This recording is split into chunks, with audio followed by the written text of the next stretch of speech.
vigia da meia-noite. Meu nome é Samuel, tenho 50 anos e passo minhas noites sozinho entre túmulos. Sou vigia noturno de um antigo cemitério, daqueles que parecem esquecidos pelo tempo, onde até as árvores carregam um peso de séculos. Dizem que quem aceita esse trabalho ou já perdeu tudo, ou nunca teve nada a perder. No meu caso, talvez as duas coisas sejam verdade. O portão enferrujado range toda vez que se fecha atrás de mim. É um som que já me acostumei a ouvir, mas que ainda arrepia a pele, como se eu fosse um prisioneiro trancado entre os mortos. A rotina é simples: andar pelos corredores de lápides, vigiar para que nenhum vândalo invada, verificar as velas acesas e reportar qualquer coisa estranha. Só que ao longo dos anos percebi que estranho aqui dentro não é algo que se limita a pessoas vivas. As primeiras semanas foram silenciosas até que confortáveis. O vento balançava os galhos secos, os grilos cantavam, e eu seguia com minha lanterna iluminando epitáfios gastos. Mas com o tempo, coisas começaram a acontecer. Portas de mausoléus que eu jurava ter fechado amanheciam abertas. Flores murchas de repente estavam frescas, como se tivessem acabado de ser deixadas. Velas apagadas se acendiam sozinhas. Na terceira semana, ouvi pela primeira vez as vozes. Um sussurro baixo, que parecia vir de todos os cantos ao mesmo tempo. Achei que fosse o vento passando entre as cruzes de ferro, mas percebi que as palavras se repetiam, formando frases. Não entendia o idioma, mas o tom era de lamento, um choro sufocado vindo das entranhas da terra. Eu poderia ter largado o trabalho ali mesmo, mas algo em mim não deixou. Uma mistura de medo e fascínio me prendia. É como quando você olha para um abismo. Sabe que não deve, mas não consegue virar o rosto. Certa noite, durante uma ronda, parei diante de um mausoléu de mármore branco, diferente dos outros pela imponência. A porta estava entreaberta. Empurrei devagar, e o cheiro de terra úmida e ferrugem invadiu meu nariz. Lá dentro não havia apenas um caixão, mas vários, empilhados, como se aquela família tivesse escolhido descansar unida. Mas o que me chamou a atenção foi uma marca na parede, escrita em carvão ou fuligem. Ele não dorme. Senti um arrepio percorrer minha espinha e ouvi um estalo vindo do fundo do mausoléu. A tampa de um dos caixões pareceu se mover sozinha. Saí dali quase correndo, mas no fundo de minha mente uma pergunta martelava. Quem é ele? A partir dessa noite, as coisas pioraram. Eu comecei a ver silhuetas entre as lápides, sombras que não pertenciam a nenhum visitante. Às vezes refletiam os gestos que eu fazia como se fossem ecos meus. Outras vezes simplesmente me observavam, imóveis. Uma madrugada, ao fazer a ronda perto da parte mais antiga do cemitério, onde as lápides já estavam quebradas e cobertas de musgo, ouvi passos atrás de mim.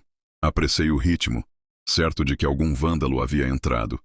Girei a lanterna, mas não havia ninguém. Ainda assim, os passos continuaram, sincronizados com os meus, apenas um pouco atrasados. Quando parei, eles também pararam. Meu coração batia forte, mas respirei fundo e segui. Foi então que ouvi uma risada baixa, rouca, soando a poucos centímetros do meu ouvido. Virei rápido, mas a única coisa que encontrei foi uma lápide rachada com a inscrição já ilegível. Naquela mesma noite, quando voltei para minha pequena guarita perto da entrada, encontrei o registro de rondas aberto. Eu o havia deixado fechado e trancado. Havia uma anotação escrita com minha própria letra, mas que eu não lembrava de ter feito. Não olhe para trás depois da terceira badalada. Fechei o caderno e travei o portão da guarita, mas não consegui dormir. O relógio bateu 3 vezes, e contra toda razão, eu olhei para trás. Foi nesse momento que vi. Entre as grades do cemitério, na escuridão, havia uma figura alta demais para ser humana. Seus braços eram longos, quase até o chão, e a cabeça parecia encoberta por um capuz invisível. Ele apenas me observava, imóvel. Não sei quanto tempo fiquei paralisado. Quando finalmente pisquei, a coisa havia desaparecido, mas percebi uma marca na porta da guarita. 3 arranhões profundos, como garras cravadas no ferro. A partir daí, minha sanidade começou a ruir. Sonhos e realidade se confundiam. Eu acordava no meio dos túmulos, sem lembrar como havia saído da guarita. Ouvia vozes chamando meu nome, algumas familiares, como de pessoas que eu sabia estarem mortas há anos. Uma vez, ouvi a voz da minha mãe, dizendo que estava fria e com fome. Os colegas que trabalham de dia começaram a comentar que eu parecia doente, que minhas olheiras estavam profundas, que eu estava mais magro. Mas como explicar o que acontecia sem parecer louco? Na última semana, decidi enfrentar a coisa. Voltei ao mausoléu com a inscrição. Levei comigo a lanterna, uma pá e uma coragem que eu não sabia se era verdadeira ou apenas desespero. A porta estava escancarada. Dentro, o mesmo cheiro de terra. Mas agora havia algo diferente. No chão, uma marca circular feita de sal, interrompida em um ponto, como se tivesse sido quebrada. No centro, não havia caixão. Apenas um buraco profundo, escuro, respirando como se tivesse vida própria. O sussurro retornou, mas agora em português claro. Ele acordou. Senti mãos frias segurando meus ombros. Girei a lanterna para trás, mas não havia ninguém. Ainda assim, os dedos invisíveis me empurravam em direção ao buraco. Lutei, gritei, cravei os pés no chão. Consegui me soltar, corri até a saída, mas antes de sair ouvi novamente a risada rouca atrás de mim. Hoje estou escrevendo este relato da própria guarita. Não sei se vou entregar meu turno amanhã. Não sei se sairei daqui vivo. O portão do cemitério está trancado, mas há batidas fortes do lado de fora, como se algo quisesse entrar. Ou talvez sair. E o mais perturbador é que, no reflexo do vidro da janela, vejo uma sombra parada atrás de mim. Não sei quanto tempo fiquei imóvel, observando o reflexo no vidro. A sombra permanecia atrás de mim, alta e distorcida, como se o corpo fosse feito de fumaça densa. Meu instinto gritava para não olhar diretamente, mas a curiosidade foi mais forte. Virei devagar, com o coração batendo como um tambor. Não havia nada. A guarita estava vazia, exceto pela mesa, a cadeira e o registro de rondas. Respirei aliviado, mas quando tornei a olhar para o vidro, a sombra ainda estava lá, parada atrás de mim. Foi nesse momento que compreendi. O reflexo não mostrava o mesmo mundo que eu via. O vidro era uma janela, um espelho para outro lado, onde aquela coisa me observava de um espaço que não era o nosso. As batidas no portão aumentaram, mais fortes, como se algo monstruoso tentasse arrancar as grades. O metal vibrava, rangendo a cada impacto. Peguei a lanterna e, com as mãos trêmulas, iluminei a entrada do cemitério. Nada. As ruas lá fora estavam desertas, mas o som das pancadas não cessava. De repente, o registro de ronda se abriu sozinho. As páginas folhearam depressa, parando em uma anotação que eu não lembrava de ter escrito. Quando a sombra tocar o vidro, não abra a porta. Mas se não abrir, ela entrará de qualquer forma. Um arrepio gelado percorreu minha espinha. Era a minha letra, sem dúvida. Como se uma versão de mim mesmo, de algum outro tempo, tivesse tentado me avisar. O vidro vibrou. Lento, quase imperceptível. Um dedo escuro começou a surgir na superfície, pressionando por dentro, como se algo tentasse atravessar. A luz da lanterna piscou, falhando. Corri até o armário da guarita, onde guardávamos velas para visitantes. Acendi uma, e o ambiente foi tomado por uma chama trêmula. A sombra recuou. Mas então ouvi passos do lado de fora. Vozes familiares me chamavam pelo nome, suplicando. Samuel, abre a porta. Está frio aqui. Congelado, reconheci a voz da minha mãe, morta há 25 anos. Depois, a de meu irmão mais novo, falecido ainda criança. As vozes se multiplicaram, uma multidão implorando entrada. Bati as mãos nos ouvidos, mas elas ecoavam dentro da minha mente. Decidi fugir. Abri a porta da guarita e corri em direção às fileiras de túmulos. O cemitério parecia diferente, distorcido. Os corredores que eu conhecia estavam mais longos, intermináveis, como um labirinto que se rearranjava a cada passo. As lápides me observavam, as inscrições se mexendo, formando frases que não deveriam existir. Ele não dorme. Volte para o buraco. O vigia pertence a nós. Meus pés se arrastavam pesados, como se o chão fosse lama. A cada respiração, sentia o cheiro de podridão.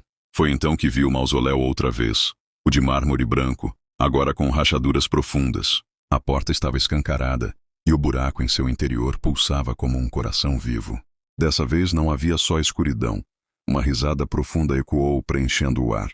E a voz que outrora sussurrava disse: Você é meu substituto. O chão tremeu, rachaduras se abriram e mãos esqueléticas emergiram da terra, agarrando minhas pernas, meus braços, tentando me arrastar para dentro. Gritei, lutei, bati com a lanterna até a luz se apagar de vez. Não sei como escapei. Talvez eu não tenha escapado. Quando abri os olhos, estava de volta à guarita, sentado à mesa, como se nada tivesse acontecido. A vela ainda queimava, mas quase no fim. Olhei o registro de rondas. Uma nova frase havia sido escrita. Ele caminha entre os vivos agora. Vigiar é inútil. Fechei o caderno com as mãos trêmulas. A rua do lado de fora já não parecia a mesma. O portão do cemitério, que sempre esteve trancado, estava escancarado. E lá fora, na calçada deserta, vi pessoas paradas, imóveis, olhando na minha direção.